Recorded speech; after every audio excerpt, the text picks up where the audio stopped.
poll, and our job is to carry out the directives of the president. The president was elected. Donald J. Trump was elected the President of the United States, and he promised that if elected, he would go after drug cartels, and that's what he's doing. He is keeping a promise he made to the American people upon which they elected him to be president. He told them he would protect this country, and that's what he's doing, and he told them he would go after drug cartels, and that's what he's doing. So it doesn't surprise me if that poll is accurate, because the president's simply living up to the promises that he made when he ran for office. Yes, ma'am. Mr. Secretary, on Gaza, you've said repeatedly in this room now that this is peace is a process, that phase 2 could take next 2 to 3 years. Is there a possibility? To fully implement. To fully You implement. can't build buildings in one day. Right? Is there a possibility in your mind that the status quo, more or less as we see it now, with this sort of insufficient flow of aid, periodic violations of the ceasefire by each side, a lack of reconstruction, and of course the absence of an international security force, that this could potentially continue more or less through the rest of the president's term? And if not, I'm not asking for a date, but I think we'd all like to know. We've heard from the president and yourself that there are all these countries that want to join the international security force. When will they deploy? Are we talking in the next year, in the next couple of years? And is there a certain amount of time that could pass at which point the administration, without an ISF, at which point the administration would green light or will green light Israel to resume its war? The way to answer that question is this way. No one is arguing that the status quo is sustainable in the long term nor desirable. And that's why we have a sense of urgency about bringing phase 1 to its full completion, which is the establishment of the border peace and the Palestinian Technocratic Authority or organization that's going to be on the ground. And then the stabilization force comes closely thereafter. Once we've established that, we have a lot of confidence that we are going to have the donors for the reconstruction effort and for all of the humanitarian support in the long-term building of phases 2 and phases 3. We just don't think that we're going to get to phase 2 or phase 3. We don't believe that we can have a successful donor conference, just as a real example, until people know they want to know who's in charge, and they want to know that there's security. Okay? They want to make sure that who's going to pledge billions of dollars to build things that are going to get blown up again because a war starts.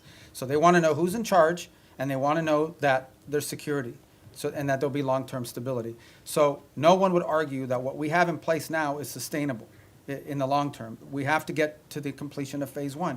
I am confident we will, within the time frame necessary to make it successful. It's just not today, but hopefully very, very soon. We've made real progress. We made progress as late as yesterday in additional names for this Palestinian organization that's going to be the technocratic organization. So I think we're very close. I think we're going to get there. I'm optimistic that we're going to be able to get through phase 1. And then what I meant about taking years for phase 2 or phase 3 is not years to start it.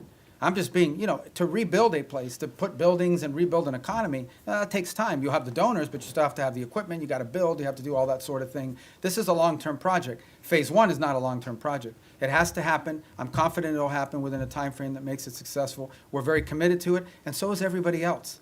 Everybody else in the region understands that there is no plan B.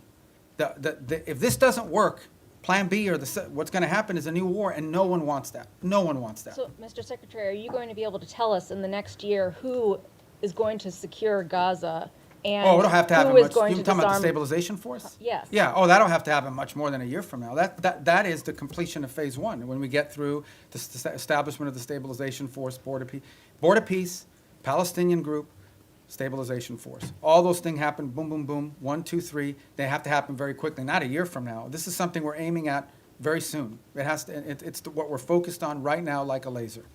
All right, yes, sir. Secretary, thanks for all the time, and It's not going to be 4 hours, I promise.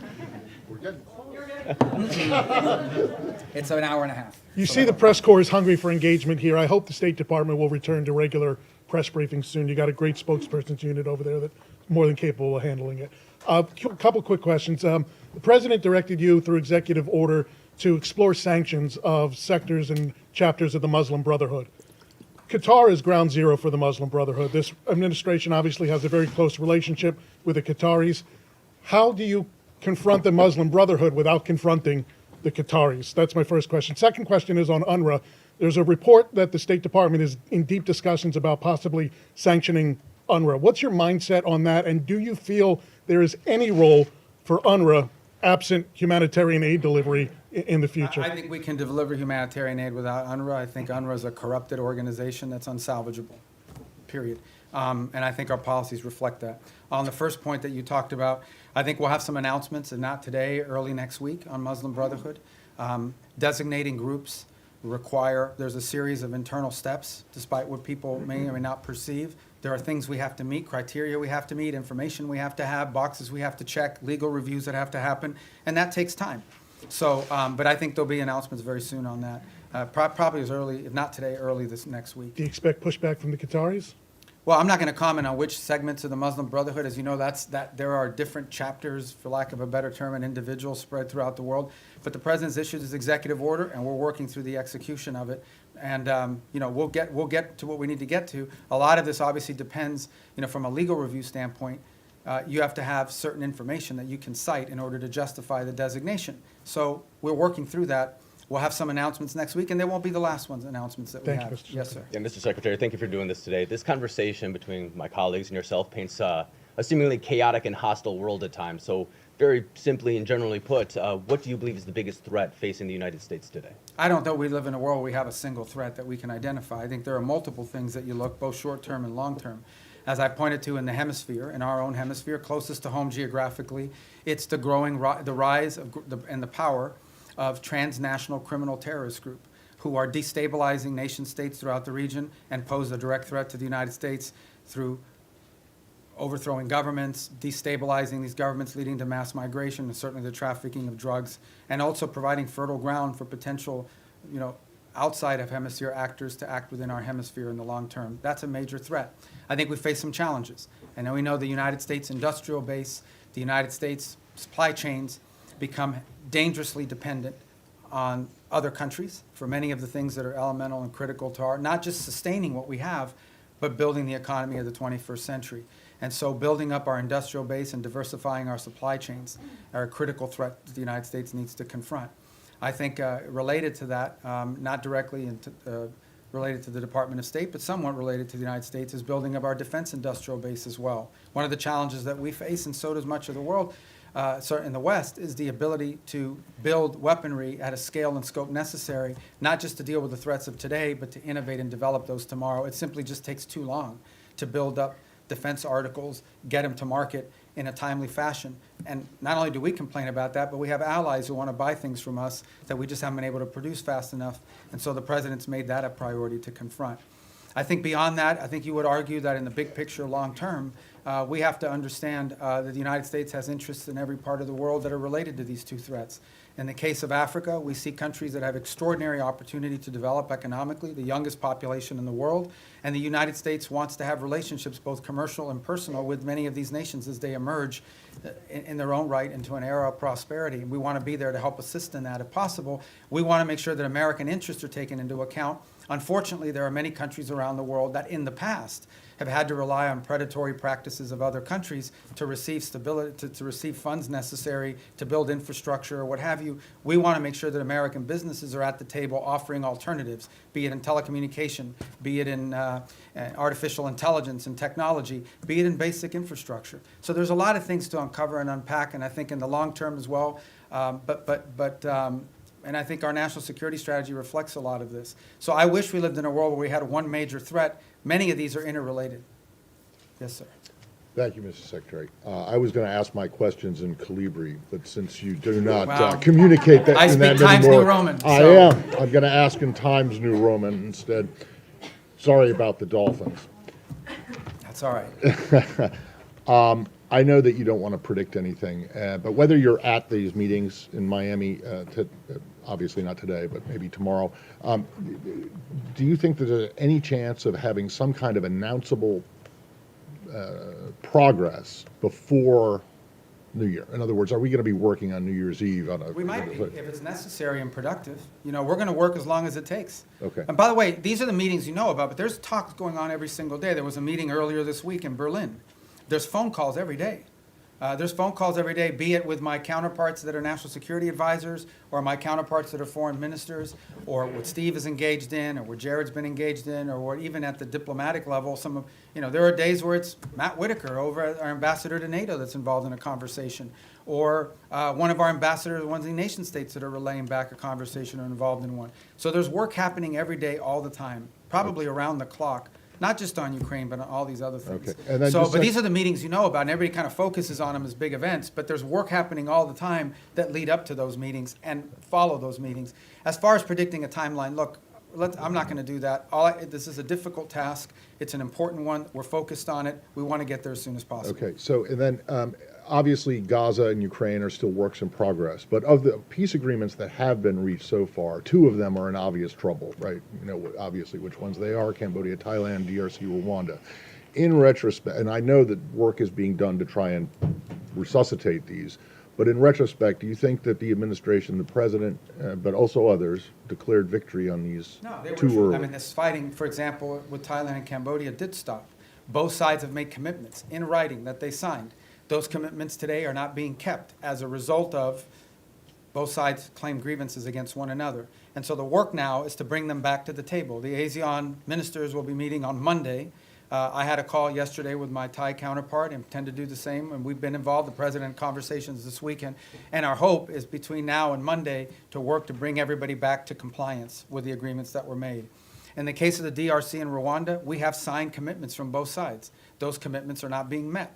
But at least we have the signed commitments. We now can hold people to something, and we can push them. And in that case, by the way, for example, in the case of Rwanda DRC, as a good example, not only have we been engaged, but we have asked our friends on the Hill, both Republicans and Democrats, to also engage in conversations of their own with these leaders so they understand this is a bipartisan, multi-branch of government interest in this topic. But the good news about both of those is we have signed agreements. At least we have something we can push them towards compliance on. But as I said, in many of these cases with peace, you sign a peace deal, there's compliance, something happens, they fall out of compliance, you got to bring them back, you got to try to push.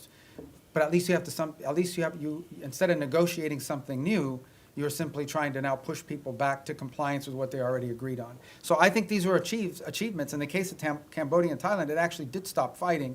It has now restarted, and we are working hard to push everybody back to compliance. And we are cautiously optimistic that we can get there by Monday or Tuesday of next week. We're hopeful. But there's more work to be done to that point. All right. Thank you. Mr. Secretary, you've said, including here today, that Maduro doesn't honor deals. How can the U.S. achieve the goal that you're describing of stopping the drug traffickers and the terrorists without Maduro leaving, number one? And number two, a topic that hasn't been asked about yet, State Department officials have recently met with visiting AFD officials from Germany, and we're hearing from AFD members as well as analysts who see the national security strategy as an effort by the administration to endorse the AFD. Can you share anything about the views of your views or the views of the administration on the AFD in Germany? Yeah, I mean, on the case of Venezuela, I've answered it repeatedly now. I can only tell you our national interest is ending the flow of drugs towards the United States and these terrorist activities that are occurring that include cooperation with these gangs. Beyond that, I'm not going to speculate on what leads us to that outcome, other than to say that we're very committed to reaching that outcome. We meet with a broad array of political actors in multiple countries all over the world. They come, they visit the United States. We want to know who they are. We want to meet with them. We want to hear them out. As I told you, we have a president who generally does not view meeting anyone as a concession.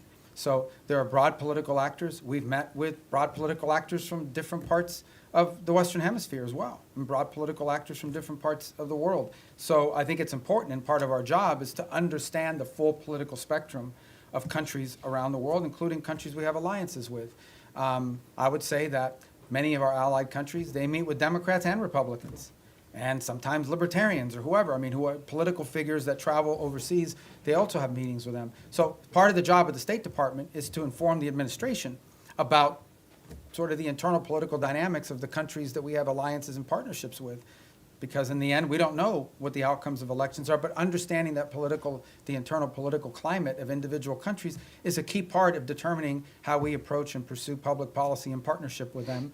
And that's why, we've had recent elections here in the Western Hemisphere, and we've met with multiple people that are running. Meeting with them does not mean we're endorsing them for president of Bolivia or president of Chile, but we do want to know who these people are and what they're about. and what they're thinking because it informs our work. And by the way, so, we do that from the embassy as well. I mean, we get a lot of the cables I have is a meeting they met with someone who's going to run for president in 2 years. That doesn't mean we're endorsing the person, but we should probably know a little bit about them in case they win. And even if they don't win, if their party has votes in the parliament or votes in their legislative branch, that's an important factor to consider. Yes. Thank you. Some key European and regional allies say they're limiting intelligence sharing with the United States because they're worried that the boat strikes violate international law and they don't want to be involved. Doesn't that strain these relations with key partners that you say you need in order to do these broader security efforts in the region? No. No, it doesn't. I mean, ultimately, at the end of the day, I'm not going to comment on intelligence matters. Look, every day I read stuff that's just not true. Every day. I'm not telling you guys but you guys are being lied to sometimes. Like, sources will come to you and tell you things. Just because they have a government email doesn't mean that they know what they're saying. Maybe they just want to sound important. Maybe they have other incentives. I'm not opining about your question in particular. I'm just writ large, but I'm not going to talk about intelligence matters. Suffice it to say that the United States, every boat strike we've conducted, okay? This is not people seeing a boat and say, okay, let the drummer get wicked and blow him up. We're not talking about that stuff. We are presenting every single one of these is justified. We know who's on those boats. We've been tracking them from the very beginning. We know everything about them. Okay, there are boat strikes we don't take because they don't meet the criteria, the legal criteria. We have everything we need, and it's one of the reasons why you've seen this massive deployment in the region, is to be able to gather intelligence and paint a picture that we can justify to lawyers based on the law. So I'm very confident about that effort. It's been very successful. Thank you, sir. Back to terrorist designations. Last month, the State Department designated 4 European groups aligned with Antifa as foreign terrorist organizations. Could we see more designations like that in the works for left-wing extremist groups, and what could the scope Yeah, I mean, of if that the look group's like? involved in firebombing, if there's anybody involved in, activities such as that could potentially inspire or lead to violence in the United States, we're going to designate them. So sure, if you have any we want to suggest, I will look at them. Okay, here you go. I told you we'd get to you. Go ahead. Thank you very much. Thanks for your patience. Mr. Secretary, I wanted to drill down on the way you and the administration see America's national interests, because you said that Ukraine is not on our continent, not our war. You said something in our own hemisphere is more important. So this involves both our commitment to the negotiations in Ukraine, which the president is passionately committed to, for ending the rising numbers of deaths, he says. Russian President Putin told my colleague, Keir Simmons, today at the news conference in Moscow, "We do not consider ourselves responsible for the loss of life because it was not us who started this war." Does the administration, does the President, you, the administration, believe that Putin was not the aggressor here? And if so, how can you reach an agreement between two parties when the aggressor will not acknowledge that he invaded a sovereign Yeah, country? If I just may follow. So how do you reach any kind of compromise or ceasefire when Vladimir Putin repeatedly says, and you say that may not be what he really believes, but he has never said that he would make concessions publicly. And he's never said that he invaded Ukraine. He's always said that that is Russian territory. So why is that not in our national interest? When also in our hemisphere, if it's impossible to eliminate the threat of narco-terrorism as you describe it, with Maduro in charge, you've described the extent beyond narco-terrorism and drug trafficking of his threat. You've described it today as a threat to the region. Doesn't that mean there will have to be regime change? And is it in America's national interest to get involved in regime change in our hemisphere, given what's happened before? And why is Maduro this overriding, I mean, he is an overriding threat by all acknowledgement, but why is the former president of Honduras not a regional threat, who was personally involved in hundreds of tons? All right. So let me take the second one for the first one. On the president of Honduras, I'm not involved in the pardon process, which is what that was. He's no longer in office. So that might be. He was in a U.S. prison. No, I understand, but I can't comment on our pardons process because that's not an area that, I have many jobs, but that ain't one of them. So I'm not hiding from it. I'm just telling you I don't know. I can't give you an informed answer on that because I was just involved in that process. As far as the question of Maduro and his impediment, look, I've just made the observation that it's hard to make a deal with someone. Everybody says, everybody says we should go to negotiation. All I'm observing, maybe, I'm just saying all I'm observing is he's never kept any of the deals he's made in the past, which makes it difficult to consider making one in the future. Beyond that, I'm not going to speculate about what might or may not happen. Ultimately, I can tell you what our goals are and what our interests are, and that's how we've defined them. Well, in Now- 2019, didn't he get bailed out by Cuban military, Cuban intelligence, outside forces? And so ultimately, with this blockade, is this partly, yes, Maduro, but No, this- partly this- to get at no. Cuba and Iran and the No, this- recipients of this, No, of this sanctioned oil? this action on the boats, these are sanctioned, but these are enforcement actions. That's what they are. They are existing sanctions, and therefore 80% of their oil is shipped through ghost fleets. Okay, so we understand what we're talking about here. We are talking about boats that are basically privateers, okay, that are flying under false flags, that turn off the transponders, that spoof their true location. They are hired to evade sanctions. We are simply enforcing sanctions. Every one of these has a court order attached to it. We go to a judge, the judge issues the warrant, we're executing. These are enforcement actions. That the fact that they happen to impact a terrorist regime, is a good thing, but they are enforcement actions, and we are conducting enforcement actions. On the case of Ukraine, no one has said that Ukraine is a zero in terms of our national interests. We have sold them billions of dollars worth of weaponry. We've provided them in previous billions of dollars worth of weaponry. We continue to provide them intelligence support. And we have sanctioned. The president has sanctioned the Russian Federation. He issued oil sanctions. All the oil sanctions everybody wanted him to do, he did them. He did them a month and a half ago. All I'm saying, now you point to all the stuff about, does Putin say this? Does Putin? That's why this issue set is difficult. I'm not claiming anything other than the fact that we understand it's difficult. We understand that you're not going to have a deal unless both sides have to give and both sides have to get. Both sides will have to make concessions if you're going to have a deal. You may not have a deal. We may not have a deal. It's unfortunate. The U.S. should walk away from that if it Well, is that's not a prime region interest because it's not in our continent. That's as not you my said decision today. to make. Ultimately, the president will make a determination if and when he feels like further U.S. engagement is no longer productive or serves the national interest. That's a decision the president have to make. I can't speculate about that. All right, yes. Mr. Secretary, a question for you on Venezuela and then quickly on Ukraine. You mentioned Maduro was not the only one indicted by the United States in the Southern District. Does that mean it is U.S. policy that not just Maduro, but his top regime, lieutenants, cabinet members, that they all must exit? Yeah, no, I point to the indictment simply as when people say, well, how do we are alleging that he is, and I guess, you can describe it any way you want. I just want to make clear, this is not something we came up with. Right. We're basing it on a federal indictment and a superseding indictment. Cabello's in there. Yeah, a bunch of people are. And so, but what it proves is, and the reason why I raise the indictments is because the indictments are the point of the $50 million reward. And I believe the $25 or $10 million reward for Cabello and for others. My point is that this allegation, this claim that the Maduro regime is a narco-terrorist organization is not on the basis of political talk or speculation. It is on the basis of evidence provided to a grand jury in the Southern District of New York that returned an indictment. And that's why I point to those indictments. Can I ask you on Ukraine quickly, because Russia has deployed its latest nuclear-capable missile system to Belarus, according to that country's leadership. We've heard from a number of European leaders, the Chancellor of Germany himself, that they think this era of Pax Americana is gone, that they are needing to prepare to be on a war footing because of the threat from Putin. Do you believe, does this administration believe today, that Vladimir Putin will end his march on the eastern flank of Ukraine? And do you stand by our European allies against any kind of attack?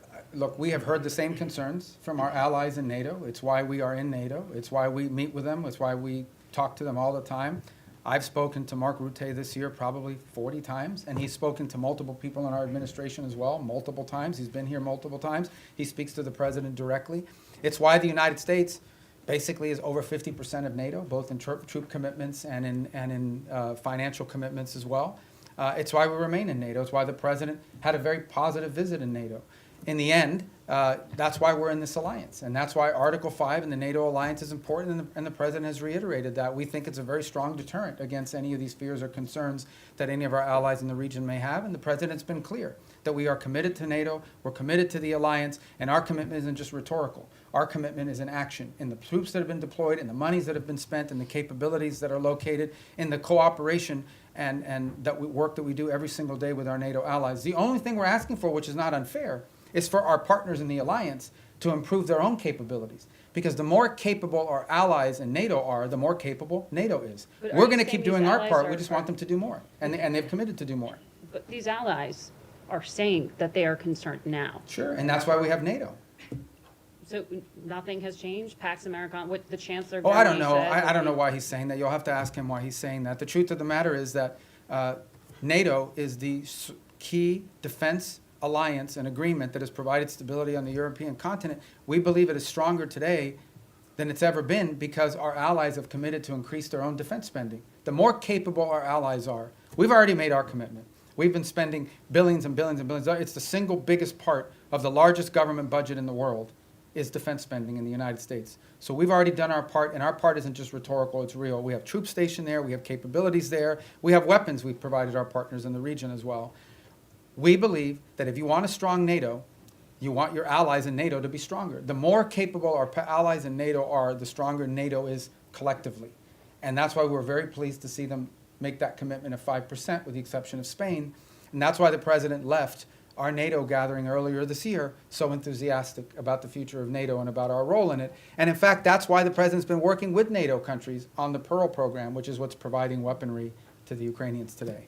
Go ahead. Secretario, gracias por su tiempo y por atendernos. Sé que esta es como la 10ª pregunta de Venezuela, pero quiero quedar claro con varias cosas. Primero, usted puede hacer una referencia al comentario que hizo el presidente Trump apolítico cuando dijo los días de Maduro están contados. ¿Eso se refiere a días, semanas, meses? Esperamos un 2026 sin Nicolás Maduro. Y me gustaría también que se refiriera a la orden de escoltar esos buques petroleros que acaba de dar Maduro a su armada, esos buques sancionados que ustedes están incautando. Algunos de ellos ya fueron escoltados, no estaban en la lista de sancionados, pero ¿qué pasaría si eso fuera con un buque sancionado? Y por último, Maduro le ha pedido al ejército colombiano que se una como un solo ejército en medio de su desespero por responder a este cerco. Son 3 preguntas. En el tercero, nosotros no vemos eso como algo serio en términos de involucrar las Fuerzas Armadas de Colombia. En términos de los buques, como bien han dicho, creo que salieron 4 buques ayer, que ninguno de los 4 eran sancionados. Y no existe nada que vaya a impedir nuestra habilidad de poder enforzar las leyes de Estados Unidos en términos de los buques que son sancionados. Y en la primera pregunta yo no voy a especular sobre, tendrá que preguntarle a la Casa Blanca. El comentario del presidente simplemente para decirle que sin duda pensamos que el régimen de Maduro es ilegítimo y que su cooperación con estos grupos terroristas en nuestra región, incluso sus propias actividades terroristas, son una amenaza a la seguridad nacional de Estados Unidos. The 3 points that he asked about, one had to do with the Maduro calling on the Colombian armed forces to join ranks with him, and we're not really focused on that rhetoric. We're also not concerned about, there were 4 boats yesterday that were escorted by so-called naval vessels. Those were not sanctioned boats to begin with, but there's nothing that's going to impede our ability to enforce U.S. law when it comes to sanctions. We're not concerned about that. Sanctioned boats, we have the capabilities necessary to enforce our laws. We'll have a judicial order, we'll execute on those orders, and there's nothing that will impede us from being able to do that. And on the first point, the question was something about President Trump had said that Maduro's days are numbered. I didn't hear that quote. Was that a recent quote? ¿Esto fue reciente? El 9 de diciembre. Yeah, so ultimately, look, our observation is the same I've made here repeatedly, which is that the fundamental challenge we have here is that the Maduro regime isn't just illegitimate, they openly cooperate in terrorism against the United States. And that's a problem, and it remains a problem, and it's at the core of this. ¿Habló con María Corina Machado? ¿Tiene pensado recibirla en Washington? No está nada programado, yo creo que ella todavía está en Oslo. Pero obviamente yo he hablado con ella mucho en el pasado. Go ahead. Are you going to tell us in English? He asked about Maria Corina Machado. I believe she's still in Norway. I'm sure there'll be a meet. She'll come to the U.S. at some point, and I've obviously spoken to her many, many times over the years. Thank you, sir, for taking so much time with us today. How many visas has the State Department revoked under your leadership so far in the last year, and how many of those are student Well, I had that visas. number here. I forgot the exact number or the breakdown of them. It's over 60 or 70,000 for different variety of reasons. Some are students, some are people that were not in the country, but we denied them reentry. I can get you the exact numbers. I don't want to be misquoted because that's a rolling number, an average number. But look, this is not a punitive thing. We're going out to try to make examples of it. Our visa system, okay, who you allow to visit your country should reflect the national interest. We said that from the very beginning. It was one of the directives that we got from the president. It's one of the things he ran on. And so our visa process basically is, now there are some times we'll deny people visas because of activities they've undertaken overseas. Other times it's people that have visas but are in the United States doing things that run counter to our national interest. And the law gives us the right, and in fact, I would argue the obligation to remove people like that from our country. And we're going to continue to do it. I mean, it's as simple as that. I mean, sometimes somebody comes in and says, oh, I want to come in as a student. They're here as a student, and then once they're here, they're involved in nefarious activity. We're going to remove them from the country. But maybe they're here as a researcher. Maybe they're here as, I don't want to say journalist because you guys will get upset, but it could be anything. These are visitors to the country. A visa is a visitor. It's not a right. By the way, we deny visas every day all over the world. People will go to an embassy, they'll sit for an interview, and the consular officer will deny them a visa because of something that came up in their record, because of something that came up in their interview, whatever it may be. So if you have the power to deny someone a visa before they get one, you most certainly have the power to revoke it once they get one and then do something they shouldn't be doing. So there's a variety of reasons why visas are denied, but all of them are because it implicates our national interest or national security in some way. You began the briefing by talking about your confirmation hearing, and one of the core commitments or goals you set for yourself in that hearing was to rid the State Department of anti-Semitism and what the president calls DEI ideology. When you look back at the last year, have you done that, sir? Have we done what? I'm sorry. Rid the State Department of anti-Semitism and DEI ideology. Well, look, I think there were actions that were being taken that we're very concerned about in terms of statements that were made from some missions around the world or actions that were taken. Ultimately, what the president asked for is a government based on merit, where people were being promoted up because of merit, irrespective of their background, their ethnicity, the color of their skin, the first language they spoke, where they were born. We want to promote people on the basis of merit. We have redone the whole process by which we do promotions in the career foreign service. We've redone it in a way that prioritizes the right things. There were people not being promoted in the State Department because even though they were exemplar foreign officers, their DEI score under the previous administration was too low. There were people that were because they weren't committed enough to the DEI cause. So we have very talented people that did not get promoted in the State Department because they did a great job, but they had a low DEI score. We got rid of that. That's not going to exist anymore. We are going to judge people on how good they are at the job that they do.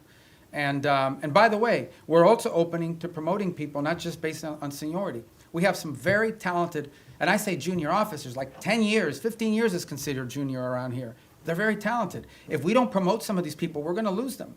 Because there's a lot of money to be made in the private sector, and the people want to pursue in life.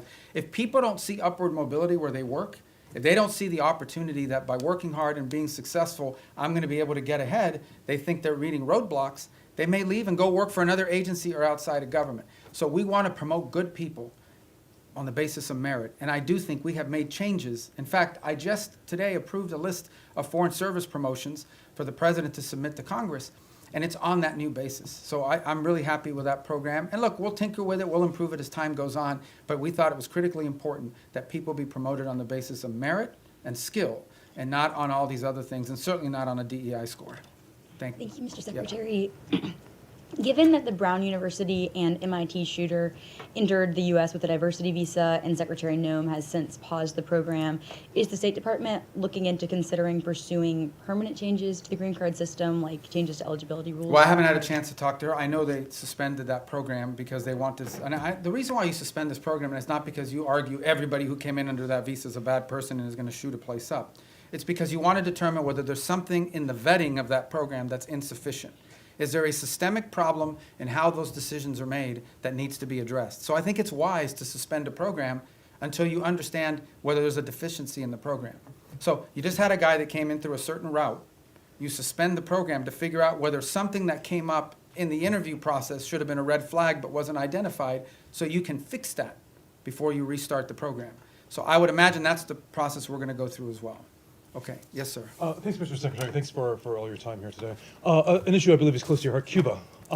Is it the policy of the United States to seek regime change in Havana? And should we see the developments that are going on right now with Venezuela, the U.S. policies, as part of an effort to bring down the communist government? Yeah, And if I may briefly, yeah. do you stand by your statement earlier this year that nobody has died from U.S. aid cuts? On your first point, I think it's not just the policy of this administration. I think every administration would love to see a different type of situation in Cuba. Cuba's a disaster. It's a disaster. It's not just because they're Marxists and because they're terrorists. They're incompetent. These are incompetent people, and they've destroyed that country. On the second point, I'm very proud of the changes we've made in foreign aid. Just yesterday, the day before, we are, I think before the end of this year, going to enter into over 50 compacts, health compacts with different countries around the world. Understand the way this used to work.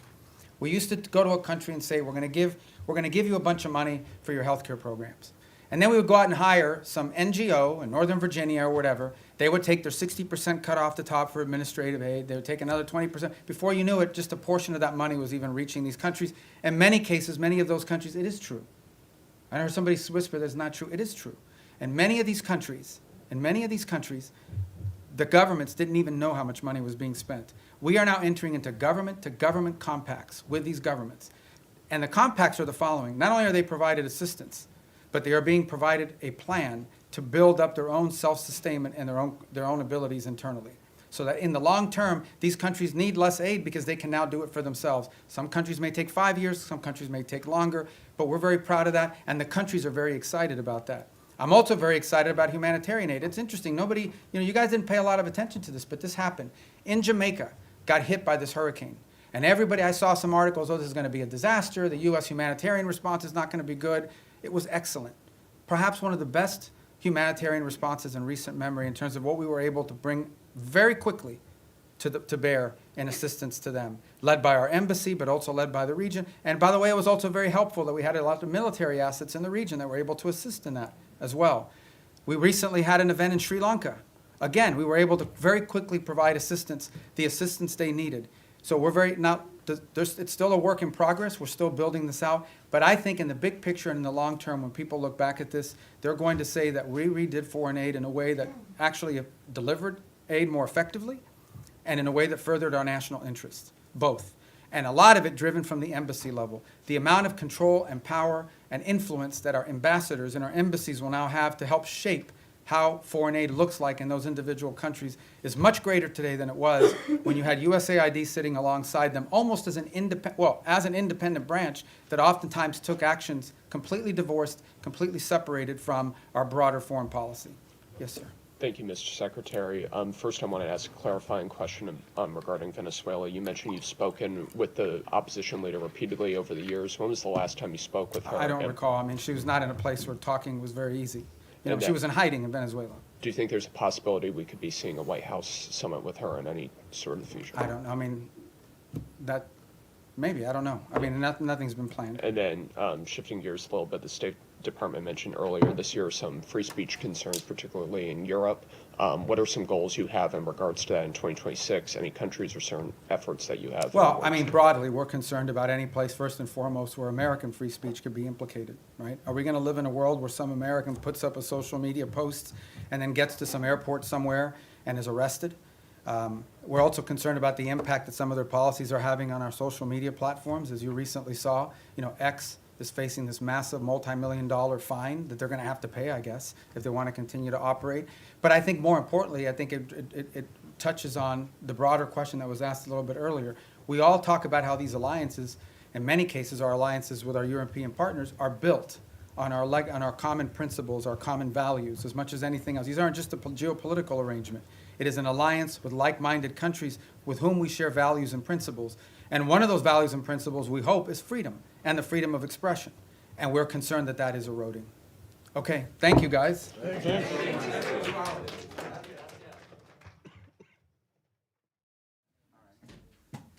Well, thank you guys for coming today to cover us and to do this event. I wanted to start, I'm going to be very brief because I just want to get to as many questions as I can. I can do English, I'll answer Spanish if you ask Spanish. And then I'll answer it in English after I answer it in Spanish. So any other languages, won't be able to do it. But those two, and then, look, when I took over Secretary of State, I'll refer you back to the hearings we had in the Senate in January about the role I hope to play. And I believe very strongly this president was elected. One of the reasons why he was elected, very specific things, but one of the reasons why President Trump was elected is sort of an understanding among the American people that our foreign policy was in need of a complete recalibration. A recalibration because the world had dramatically changed. Many of the institutions, policies, assumptions that our foreign policy was operating under were built upon a world that no longer existed. And it required us to re-examine that. One of the assumptions that I think we had lost during this period of time, and I don't mean to make this an academic lecture, but I wanted to give you some insight into the broader thinking, as I highlighted at that hearing less than a year, almost a year ago now, is one of the assumptions was the loss of the notion of the national interest in our foreign policy. At the core of foreign policy needs to be the national interest of the United States.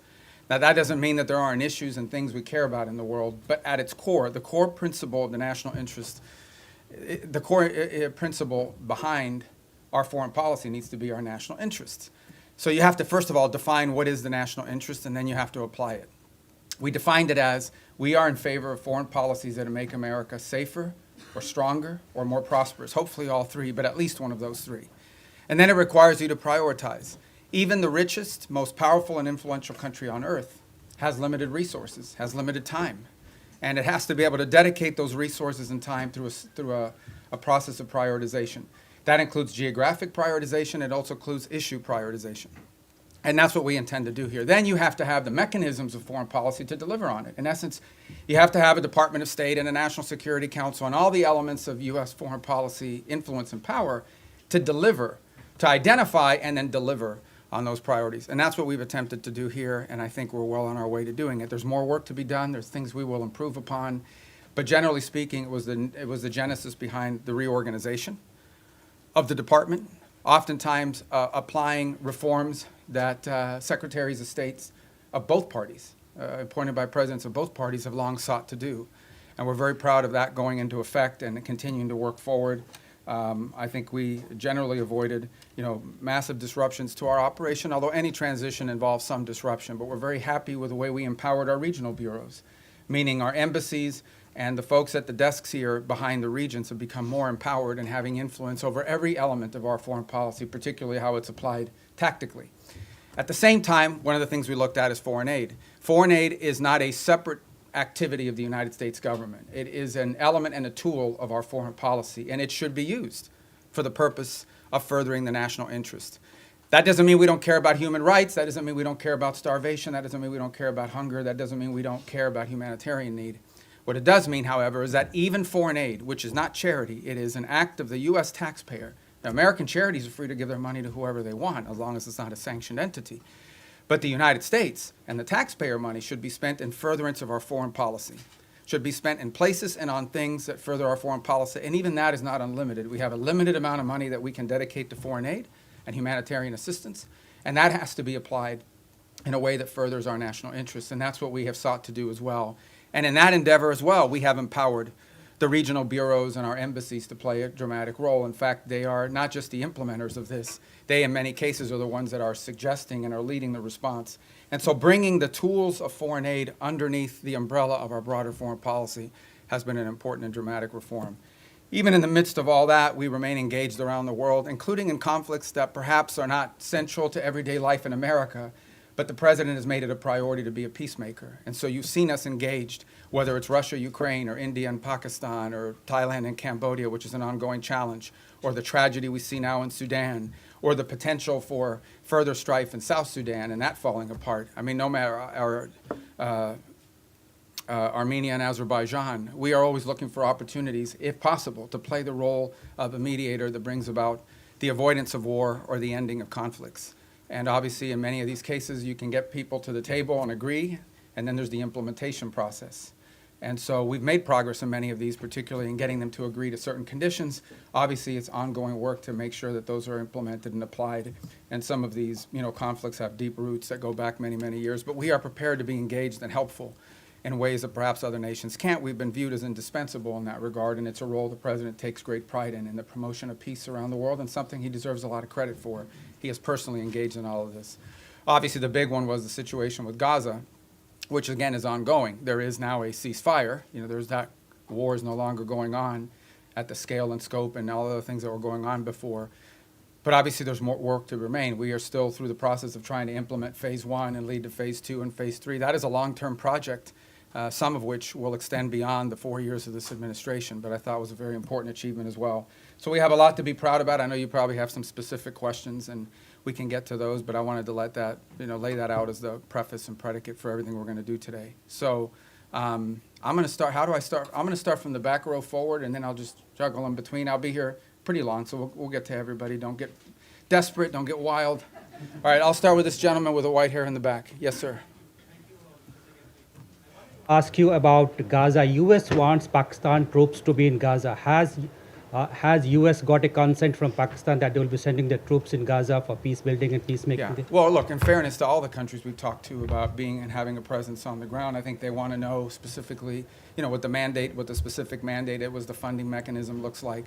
So we're very grateful to Pakistan for their offer to be a part of it, or at least their offer to consider being a part of it. I think we owe them a few more answers before we can ask anybody to firmly commit. But I feel very confident that we have a number of nation states acceptable to all sides in this who are willing to step forward and be a part of that stabilization force. And certainly, Pakistan is key if they agree to do so. But I think we owe them a few more answers before we get there. We're trying to make a lot of progress here with I think the next step here is announcing the Board of Peace, announcing the Palestinian Technocratic Group that will help provide daily governance. And then once that's in place, I think that will allow us to firm up the stabilization force, including how it's going to be paid for, what the rules of engagement are, what their role will be in demilitarization and so forth. Thank you. Next to you in the back. Mr. Secretary, thanks so much for doing this. I want to start with Russia, Ukraine. You mentioned that... Easy stuff, yeah. You mentioned your efforts. There are talks going on right now, starting today and this weekend in Miami. What are your expectations from those talks? And the president yesterday made it clear he expects Ukraine to basically step up before Russia walks away. If you wake up in Odessa, if you're Ukrainian this morning seeing Russians are bombing, your city, or if you turn on TV and listen to Putin, what he says, why would the Ukrainians, ignore what the Russians are saying publicly and believe in what they're hearing? Yeah, from look, media? there's a reason why this war hasn't ended, and that is because there's complex factors at play. I know that sounds like a throwaway line, but it's true. What we have tried to do in this entire process, and let's be clear about this. I mean, the United States is engaged in this. The president says this, and I'll translate what I think he's trying to say to you in all of this, and I think he's been pretty clear about it, is it's not our war. It's a war in another continent. We have equities, we have engagement in this war, but it's not our war per se. But we are been told by everybody, I think everybody would agree, that there's only one nation on earth, there's only one entity on earth that can actually talk to both sides and figure out whether there's a way to end this war peacefully. And that's the United States. And we've invested a lot of time, a lot of energy at the highest levels of our government. I believe, President Trump has had more meetings with foreign leaders and others on the war in Ukraine than on any other subject, including trade. He's invested a lot of time. Steve and Jared have invested time. I've invested time. The Vice President, the Secretary of War, others, Secretary of Treasury, and more, have invested a tremendous amount of time and energy in this. And what we're trying to figure out here is, what can Ukraine live with and what can Russia live with? Sort of identify what both sides' positions are and see if we can sort of drive them towards each other to some agreement. Wars end generally in one of two ways. Surrender by one side for another, or a negotiated settlement. We don't see surrender anytime in the near future by either side, and so only a negotiated settlement gives us the opportunity to end this war. A negotiated settlement requires two things: both sides to get something out of it, and both sides to give something. And we're trying to figure out what can Russia give and what do they expect to get, what can Ukraine give and what can Ukraine expect to get. In the end, the decision will be up to Ukraine and up to Russia. It will not be up to the United States. So that's the role we are trying to play in this. And that's why you see so many meetings going on. This is not about imposing a deal on anybody. It is about determining what both sides expect and need to have and what both sides are prepared to give in return for it, and figuring out whether we can have those two overlap. And of course, that takes a lot of time and a lot of hard work. It can't generally be done in the media or in press conferences. I think we've made progress, but we have ways to go. And obviously, the hardest issues are always the last issues. Yes. All right, I'm going to go to the next row, that gentleman right there with the glasses. Well, right behind you, because you're not the next row. That's the next row, right there. Yes? Thank you. I've like to ask how you Oh, I'm view. sorry, I didn't, okay, Oh. go ahead, you can start. I hadn't seen you, I'd seen it, but you can go, because you're first on that row. so. Okay, great. Thank you so As much. a well-oiled machine, ladies and gentlemen, so go ahead, I'm sorry, man. Thanks. I'd like to ask how you view recent escalation of tensions between Japan and China. You've been known for your tough rhetoric towards China over the years. Do you condemn China's recent provocative actions against Japan?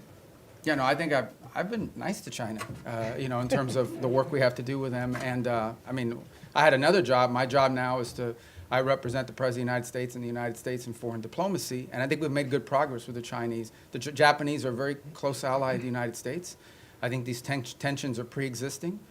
We understand that's one of the dynamics that has to be balanced in that region. And I believe that we feel very strongly that we can continue with our strong, firm partnership and alliance with Japan and do so in a way that continues to allow us to find productive ways to work together with the Chinese Communist Party and the Chinese government. Look, there'll be tensions, there's no doubt about it. I mean, at the end of the day, China is and it will continue to be a rich and powerful country and a factor in geopolitics. We have to have relations with them, we have to deal with them, we have to find the things we are able to work together on, and I think both sides are mature enough to recognize that there will be points of tension now and for the foreseeable future. Our job as part of responsible statecraft is to find opportunities to work together, because I think if there's a global challenge that China and the U.S. can work together on, I think we can solve it. And there'll be points of tension. We well recognize that, and our job is to balance these two things. I think both sides understand that. And I think we can do that without imperiling or in any way undermining our very firm commitment to our partners in the Indo-Pacific. That includes not just Japan, but South Korea, and obviously if you extend further out, I don't want to leave anybody out, but India and Australia and New Zealand and all the other countries. And we also have growing and burgeoning relationships with countries like Vietnam and even Cambodia that we really haven't had, very close contacts with historically. But we've talked to them a lot lately, obviously through the context of the conflict going on with Thailand, but also to figure out opportunities to work together strategically. And I say Thailand, of course, we've had a very long and strong strategic alliance with them for many years. All right, now, yes, sir. Thank you. Gracias, señor secretario. Dos puntos concretos en español. Bajo esta lógica hemisférica, ¿han considerado ampliar la presión más allá de Venezuela o Colombia a regímenes como los de Nicaragua o Cuba? Y segundo, esta semana en el Congreso se denunciaba que México está mandando decenas de buques petroleros a Cuba con la preocupación de que eso financia la dictadura. ¿Debería México reconsiderar esta política de asistencia al régimen cubano? I'm going to answer in Spanish if that's okay, guys, and then I'll do it in English as well. And does somebody do closed caption on this? Can they do it? It doesn't matter because I'm going to say the same thing in English. Mira, la amenaza más importante que existe en la región es estos grupos terroristas criminales. Es la amenaza que enfrenta Colombia, la amenaza que enfrenta el hemisferio entero, pero es la raíz de la violencia en Ecuador, en México, en todo Centroamérica, en todos estos países. Es la amenaza más primordial de la región. Entonces tenemos gobiernos que cooperan en nuestros esfuerzos en contra de eso. Panamá, Costa Rica, Ecuador, El Salvador, la República Dominicana. No dejo a nadie fuera, pero son muchos que cooperan. Tenemos y seguimos teniendo muy buenas relaciones con los equipos de seguridad de Colombia. Entiendo que el presidente de Colombia es una persona inusual, pero encima de eso tenemos, al nivel institucional, tenemos muy buenas relaciones y con México. El gobierno de México está haciendo más en este momento en el tema de seguridad que jamás en su historia. Queda mucho por hacer, pero tenemos cooperación. En el tema de Venezuela no tenemos eso, tenemos un régimen ilegítimo que no simplemente no coopera con Estados Unidos, sino coopera abiertamente con elementos criminales. Por ejemplo, el ELN y la FARC operan abiertamente desde territorio venezolano. Entidades de narcotráfico operan abiertamente y con la cooperación del régimen de Maduro para mandar drogas como cocaína a Estados Unidos a través del Caribe, creando una situación muy grave de seguridad en muchísimos países, inclusive Trinidad, República Dominicana, etc. Así que Estados Unidos lo que simplemente está buscando es la seguridad del hemisferio, que incluye, por ejemplo, Haití también. Y no hemos visto enfocado en eso. Obviamente los esfuerzos en contra de los barcos narcotraficantes saliendo de Venezuela han recibido mucha atención. Lo que no se habla lo suficiente, lo que estamos haciendo también en el mar Pacífico, donde hay esfuerzos andando también. La diferencia es que ahí tenemos la cooperación de gobiernos amigos. Lo que no se está hablando es lo que estamos haciendo junto con los mexicanos. Lo que no se está hablando es lo que estamos haciendo para crear una fuerza de estabilidad antipandilla dentro de Haití. Lo que no se está hablando es toda la cooperación que existen con todos estos gobiernos para llevar a cabo esta guerra en contra de estos elementos terroristas, criminales, que operan abiertamente dentro de nuestra región y que amenazan los estados de esta región. La buena noticia es que este nuevo año nos va a traer más gobiernos en el hemisferio que están dispuestos a cooperar en países como Bolivia, en Chile. Obviamente ya tenemos grandes amistades en lugares como Paraguay y Argentina. Y en fin, la reelección del presidente en Ecuador, la cooperación que existe en muchos países y esperemos poder ampliar esas relaciones con otros países también. Así que el esfuerzo se trata de eso y en eso estamos enfocados. Y obviamente tenemos que determinar cuáles son las fuentes de inseguridad en la región. Y esa fuente, la razón por la cual Venezuela ha recibido tanta atención, es porque Venezuela es un país que no simplemente, es un régimen ilegítimo, que no simplemente no coopera con nosotros, sino abiertamente coopera con elementos criminales y terroristas, incluyendo Hezbollah, Irán y otros. Y obviamente estos grupos narcos cooperan abiertamente desde ahí. You know, the question that and it's a question many of you might have as well, is when it comes to the Western Hemisphere, the single most serious threat to the United States from the Western Hemisphere is from transnational terrorist criminal groups, primarily focused on narco trafficking, but they're in all sides businesses as well. So the good news is we have a lot of countries in the region that openly cooperate and work with us to confront these challenges. Mexico, their level of cooperation with us is the highest it's ever been in their history. Throughout Central America, for the most part, except for maybe Nicaragua and to some extent Honduras, we've had great cooperation from Ecuador, from El Salvador, from Ecuador being in South America, but across the Pacific coast where we're also undertaking efforts. Guatemala, Costa Rica, Panama, these are all nations that cooperate with us openly in search of stability in the region.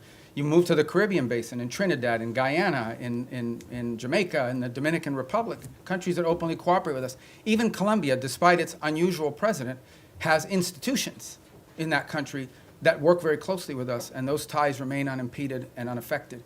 So all of this is very positive. There's one place that doesn't cooperate, and it's the illegitimate regime in Venezuela. Not only do they not cooperate with us, they openly cooperate with terrorist and criminal elements. For example, they invite Hezbollah in Iran to operate from their territory. But they also allow the ELN and the FARC dissidents not just to operate from inside of Venezuelan territory, to control Venezuelan territory, unencumbered, unimpeded. On top of that, we know that they are in cahoots with drug trafficking organizations. It's not just that they don't work with us against these organizations. Okay? It's that they openly, cooperate with these guys and allow them to operate. So these guys are, marching in and out, doing whatever they want from Venezuelan territory, and it's a challenge. And so that's why that's received so much attention. But I would urge you to not just focus on that, but also focus on all the other things we're doing in the region, including, for example, standing up this gang suppression force in Haiti, which we were looking for 5,500 forces. We already have pledges of up to 7,500 forces from a variety of countries. We've seen donors step up to fund that effort. That's a very important effort. It all ties together cohesively. But the goal here is to bring security and stability to the hemisphere, to the region we live in, okay, which has not received enough attention. To bring the elements of American power to achieve that, to do it in partnership with as many countries as are willing to work with us in that regard. That's the goal here, and it's comprehensive and involves more than just one place. What makes Venezuela stand out is that the regime there actually cooperates with the terrorists. Yes, sir. In that row right there. Yeah, right there in the middle. On the hemisphere, the White House recently put out the national security strategy, essentially reorienting towards the Western Hemisphere. It was How good, is right? this strategy going to? Yeah. Well, I was involved. So in you can it. answer from both hats, I yeah, guess. Exactly. But how is that strategy going to dictate your relationship with other hemispheric powers like Canada and Mexico? No, I mean, we want to partner with as many people. I mean, they face the same threats that we do. I mean, it's Mexican mayors that are being assassinated in public squares. It's Mexican journalists that are being assassinated. It's parts of Mexico and institutions in Mexico that in some cases are compromised, usually through threat by these elements. They recognize it, which is why they're partnering with us. Of course we want to work with other governments in the region to confront this challenge, and in most cases we have cooperative places. Now, we don't have that from Nicaragua or Cuba, but obviously didn't have it historically from Bolivia. We hope and expect that that will change. And we certainly don't have that from the regime in Venezuela, who actually don't just not cooperate with us, they openly cooperate with narco-trafficking elements that use Venezuela as a transshipment point. Yes, ma'am. Yes. Thank you, Mr. Secretary. Today you had the second round of direct negotiations between Lebanon and Israel. Do you foresee a potential deal between these two countries without another round of war? And the second question, if I may, on Sudan. We know, Mr. Secretary, it's a civil war, but also there's a regional factor here. Where the U.S. A regional what, I'm sorry? Factor Okay, in this yes. war. Where the U.S. stands here, and what's a red line for you? Is a divided Sudan is a red line for the U.S.? Yeah, let's separate the two because they're both easy questions, right? So the first one is we're hopeful. Look, at the end of the day, the goal everybody shares is a strong Lebanese government that controls the country, and Hezbollah is disarmed. They're no longer an armed element that can threaten Israel's security. That's the goal here. And we have tried to, in a cooperative way, to do everything we can to empower the Lebanese government to have the ability to do that. And so I hope that's what these talks are aimed towards, and we'll be supportive in every way we can to achieve that outcome. What I think is abundantly clear to everybody is no one is in favor of a Hezbollah that can once again threaten the region, act as a direct Iranian proxy, and obviously if they threaten Israel, we're not going to have peace. So we are hopeful that the talks between Lebanese authorities and the Israelis will create outlines and a way forward that prevents further conflict. I think I don't speak for the Israeli government. I can only tell you and echo what they've said publicly, and that is that if they feel threatened by Hezbollah, they will take actions in their defense against them. So we all would hope that we could avoid that, right? We would all hope that in order to have peace, you have to avoid that, and the best way to avoid it is to have a strong Lebanese government that can actually control the country, and that Hezbollah is no longer an armed threat to Israel or to the Lebanese state. And that's what we're committed to hoping to achieve. And we hope that, I can't speculate on what the talks will lead to, but we'll do everything we can to make them productive. On Sudan, you've rightfully outlined, I mean, there are regional elements to this. I mean, there are clearly both sides, you know, the SAF and the RSF have supporters from outside of Sudan's borders that are involved, and we've been engaging with those countries. It's not just countries that are providing them weaponry and equipment, it's also countries that are providing transshipment, particularly to the RSF to receive weapons, in some cases advanced weaponry. Our goal right now in the short term, and what we've emphasized to everybody, including in my calls with leaders in the UAE, leaders in Saudi Arabia, we're very engaged in that. Our special envoy, Mossad Boulos, just returned from the region, meeting with the Egyptians, with the Saudis, with the UAE, and others. We've also been in collaboration with the UK on some of this. Our goal, the immediate goal we have, is a cessation of hostilities, okay, a humanitarian truce going into the new year that allows humanitarian organizations to be able to deliver aid to the people in great distress. Right now, that's not possible. We are hearing, continue to see reports of humanitarian convoys actually being struck on their way in. And so you can just imagine what's amazing to us is these convoys are struck and the rest of the convoy continues. That's how committed these groups are. But what we said to everybody on it is that what's happening there is horrifying. It's atrocious. That one day the story of what's actually happened there is going to be known and everyone involved is going to look bad. And we have played the role we have played is a convening role in bringing the parties to the table. So I think we will know more very soon about whether this is possible. One of the challenges and frustrations in Sudan has been that one side or the other will commit to certain things and then they won't live up to those commitments. They'll agree to anything and implement nothing. And oftentimes what happens is when one side feels like they're making advances in the battlefield, they don't necessarily see the need to concede at that point because they believe they're on the verge of achieving some success on the ground and a truce would set them back. But what we've emphasized is none of these groups can operate without the support they're receiving externally. So we have been engaging with the countries involved from the outside to ensure that they are at the table and that they are pushing for the same outcome that we want, which is phase one, a humanitarian truce that at a minimum allows us to deal with the humanitarian calamity that occurs there. And obviously we hope that while that truce is ongoing, we can focus on the other elements that led to this conflict and help to resolve some of those. But our number one priority we're focused on, 99% of our focus is this humanitarian truce and achieving that as soon as possible. And we think that the new year and the upcoming holidays are a great opportunity for both sides to agree to that. And we're really pushing very hard on that regard. Yes, sir. Right there, because I missed Secretario you. Rubio, en español, Sí. si me permite. El presidente Trump ha llamado al presidente Gustavo Petro drug leader y ha usado, digamos, términos Bueno, él también ha dicho cosas a nosotros. Totalmente, Okay, totalmente. Claro, ok. Secretario Rubio, ¿hay alguna prueba o por qué esta administración llama a Gustavo Petro? Quisiera saber por qué esta administración llama a Gustavo Petro un líder del narcotráfico. Y por último, secretario, si usted considera eventualmente ante la invitación que hace Gustavo Petro ahora al presidente Trump o a usted ir a Colombia y conversar con Gustavo Petro? No, nosotros Gracias. conversamos con cualquiera. Desafortunadamente es una persona que no es muy estable en su pronunciamiento, pero no vamos a permitir que la actuación de un presidente que al fin su término termina pronto vaya a dañar la relación que existe entre Estados Unidos y Colombia, una relación muy cerca, una relación que se ha establecido a través de los últimos 50 años. Una relación importante comercial, diplomática, militar, de seguridad, uno de los grandes socios y aliados que tenemos en la región. Y lo que queremos, no vamos a permitir que cualquier tipo de problema que existan con un individuo vaya a hacerle daño a esta relación tan importante.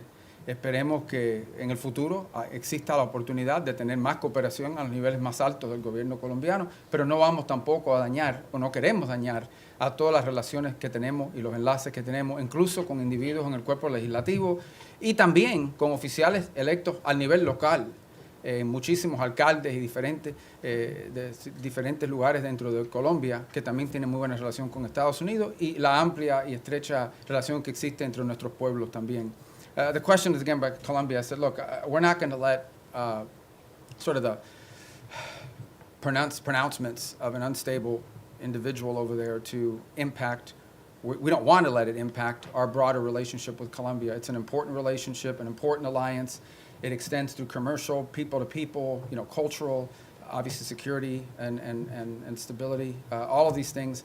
And our job is to try to the extent possible, maintain those strong ties between Colombia and the United States and not allow them to be imperiled by the pronouncements of one person. We would hope to see a day soon in which we have better relations with the leader of that country, but we're not going to let the fact that doesn't exist now, we're going to do everything possible to not let that impact the relationships we have with the people of Colombia, with the nation, with their economy, with their security forces, which are very important. This is a very important alliance, a very important strategic partnership, which we've built up through a lot of hard work over decades. And we're not going to let that fall apart because of one person. If that changes and he changes, that would be great. And obviously, in May, there'll be a new president there and there'll be elections and we'll work hopefully more cooperatively with whoever replaces the current president, but that's up to the people of Colombia. Did I not get your question? Go ahead. Thank you. Returning to Gaza, what is the U.S. understanding of what Hamas is willing to concede on disarmament? Reports suggest that Hamas might hand over its heavy weapons but retain its smaller arms. Is the U.S. prepared to accept partial disarmament as sufficient? Yeah, I'm not going to get into the details of those types of negotiations. Let me just couch it to you this way. Everyone wants peace. No one wants a return to a war. If Hamas is ever in a position in the future that they can threaten or attack Israel, you're not going to have peace. Okay? You're not going to convince anyone to invest money in Gaza if they believe another war is going to happen in 2 to 3 years. So I would just ask everyone to focus on what are the kind of weaponries and capabilities that Hamas would need in order to threaten or attack Israel as a baseline for what disarmament needs to look like. Because you're not going to have peace.